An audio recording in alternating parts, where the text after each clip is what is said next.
Well, actually, kitchen fires is the #1 cause of fires in homes in the United States, and we respond to them multiple times every month, specifically for kitchen fires. The #1 cause on home kitchen fires is unattended cooking. It is so easy to put something on the stove and get distracted. You know, maybe it's your neighbor knocking on the door selling fundraiser cards, or you get a phone call and you forget how long time has passed, and while the food is on the stove, then it catches fire, and then people panic. Every fire is different. There are different types of fires that we can have in the kitchen, and each one should be handled in its own separate way.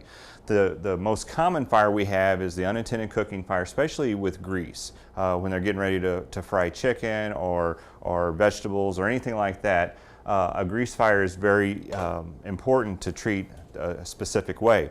And the reason is that grease, when it gets so hot that it catches fire, that if you would throw water on it, as soon as the water drops hit the grease, they explode in steam, and it causes the grease and the fire to explode all over the kitchen and all over you, which can be extremely dangerous.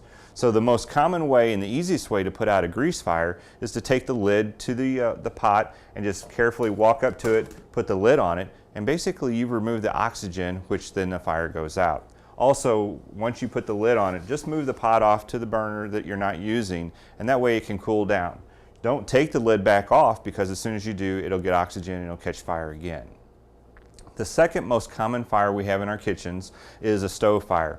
You know, after a whole year of baking and making different dishes, sometimes they boil over and debris ends up at the bottom of the stove. This always happens every year just before Thanksgiving. We'll get a ton of oven fires because people are wanting to clean their oven and get ready to bake that turkey. So if a fire should occur in the oven, the best thing to do is just leave the door closed. The fire will be contained inside the oven, it won't extend past the oven, and it'll eventually suffocate itself out. Both of these types of fires, if they should occur in your home, after you take this action, we do want you to call 911, because we want the fire department to respond just in case and check it out to make sure everything is okay, and then provide you with any assistance with removing smoke or any other problems in your home. Well, first of all, when you are cooking in the kitchen, make sure that you're not wearing loose-fitting clothing, robes, dresses, or anything that is loose and flowing, because as you're working over the stove, it could eventually catch the fire from the burner of the stove. Second thing, and this is the most importantly, especially with families that have small children, whenever you're cooking on the stove, always make sure that the handles are turned to the inside, away from the outside. Because little children who are always wanting to help mom or help dad in the kitchen, they come in and they see this and they're like, "Oh Dad, I can help you," and they grab the pan. Well, whenever they do, they'll pull that down on top of them. One, causing a fire, also severely burning the child. So always just take a second, turn the handles in. The other reason why we ask you to do that is because as you're working around the kitchen, you can accidentally bump this, get your sleeve tangled in it, and it will fall over and catch you and the kitchen on fire also. Just never leave the kitchen if you're cooking. If you do have to leave to go answer the phone or to answer the door, take and remove the pan from the burner that you're using. You're basically removing the fuel from the fire. Or if you can, just turn off the burner and you're removing the heat. That way, if the conversation at the door or on the phone takes a little longer, you won't have an unintended fire. Every home should at least have one fire extinguisher, and we recommend that you have that extinguisher mounted or posted as a point where you're exiting the home. In most residential homes, we put that in the garage, right outside the door through the garage.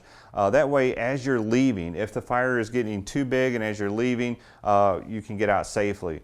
Or if it's a small fire and you want to use your extinguisher, you go to the door and you get the extinguisher and you come back and you can try to extinguish the fire. Always putting yourself between the fire and your exit so you can get out of the home safely.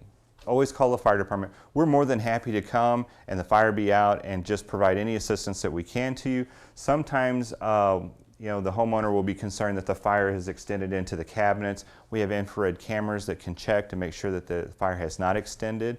If there's damage to the appliance or to the microwave, we can assist you with disconnecting the power, making sure that that's safe, and then again, ventilating your home and getting the smoke out so it doesn't stain or cause a problem. If you have any questions at all, feel free to contact your local fire department or Central County Fire Rescue at 636-970-9700 or our website at centralcountyfire.org. There's lots of useful fire safety information there.